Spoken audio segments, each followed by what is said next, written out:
Welcome to the Graph Algorithm playlist, video number 2. Hola. In this video, we are going to talk about representation of graphs. Now, in the previous video, we saw how graphs became a thing, and these graphs can represent anything from social network to some kind of maps. So, they store some data and then make sense. Hence, we need to find a way of representing them. And we saw that graphs are basically that's just a collection of points, and these points are connected with lines, and this is basically a graph. Hence, graphs basically consist of dots or points and these lines which connect the dots. Then what we should think first of all is how we can uniquely determine a graph, because before representing anything we should first list its unique features. And we are seeing that graphs basically consist of dots and lines connecting the dots. So we can say that a graph will be unique if, or two graphs will be different if the number of vertices are unequal. If they have different number of dots, they're surely unequal, right? They're surely not the same. And the point number 2, or the difference number 2, or the difference maker number 2 can be basically the connections. If the connections are different, then the graphs are not the same. Of course, they're not the same. Then what makes these graph structures unique is not a tough thing to conclude, right? The number of vertices it has, the connections between those. These are the points that make a graph unique. So now we just need to think about the ways of representation. What should we be storing? Of course, we should store number of vertices and the connections. But storing number of vertices is an easy task. How will you store the connections?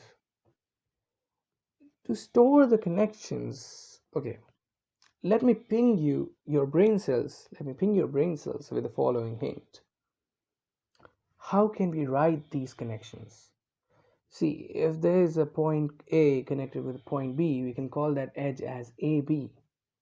And in this kind of graph, let's say if A and B are having an edge between them, if they are connected, we can give a value to that edge, and let's say AB is 1. If there is no edge, we'll give the value as 0. So AC equals to 0 and BC equals to 1.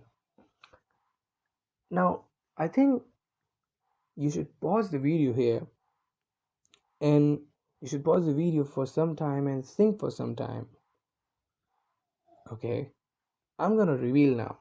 We can represent the graph using this simple notation, this thing. Simply, if you list it like this, or if you write it like this, that on the left side we have mentioned the vertices, on the top we have mentioned the vertices. So basically, if A and B are having an edge between them, I gave the value 1 to this. So AB equals to 1. Similarly, BA is equal to 1 because the graph is undirected. And if you don't know what is undirected and what is a directed graph, then it's not a problem. It's a simple thing. You can just search about that. And I've given the value 0 to AA because there is no edge which goes from A and comes back to A. And we call such kind of edges as self loop, and they are a thing. So we can represent it like this, right?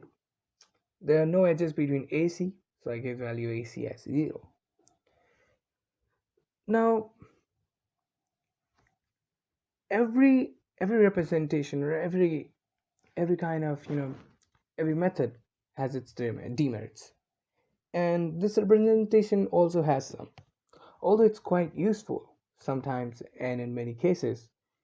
But you will see those demerits as we progress in the playlist, and hence we have a need to think about any other way. So can we think of other ways? I mean, you can give it a shot. Okay, so in the first method, we tried to represent the graph by first listing all the edges and then mentioning the points around them. What about taking a single point and considering the neighbors around it, only those points which are connected to it. And see, it's simple. If I take the point C here and consider this point in its neighbors only first. Because why will I consider those points which are not at all connected with C? Why will I even think about them when I'm talking only about C? So I'll list it like this. So basically neighbors of C are B, D, E, and similarly we can list it for others. And when we list, we get it something like this. So the point A has neighbors B, and this way I'm not wasting any kind of space because I'm not listing other points for A. And A has neighbors B, B has neighbors A and C, C has neighbors B, D, E, and similar way. And these are not listed in a particular order, of course, because all the edges are equivalent, and it's just we are listing the neighbors. So we list it like this.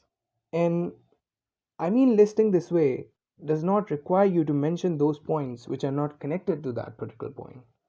This is the main essence, you can say, of this kind of representation. But if you think a little bit carefully, you'll get that what I mean, you can think of what kind of data structure will you use for such kind of representation. What comes in your mind while listing these neighbors? I think you should pause the video and think. Okay, I'm gonna reveal it now. Okay, so it is an array of linked lists. Yeah, getting it? How is it an array of linked list? Let's see. See, I mean, there A, B, C, D, E. This is an array, and A's connection. I'm just storing B in one of the nodes connected with this array in the A's index. So basically, every of these A, B, and B to A to C, C to B to E to D, all these things are linked lists, and this is an array A, B, C, D, E. This is an array. So this is basically an array of linked lists. But is it better than the adjacency matrix? Okay, so what is this word now? The first kind of representation is often called adjacency matrix, and this kind of representation is called adjacency list. And it's simple, right? Because adjacency, it means that we're talking about adjacent things. And you'll get the answers as we progress. And you can also try. And I also gave one of the reasons in this video itself. If you listen carefully, you might have got it. Until then, let's just think about this and let's meet in the next video. Bye bye and see you.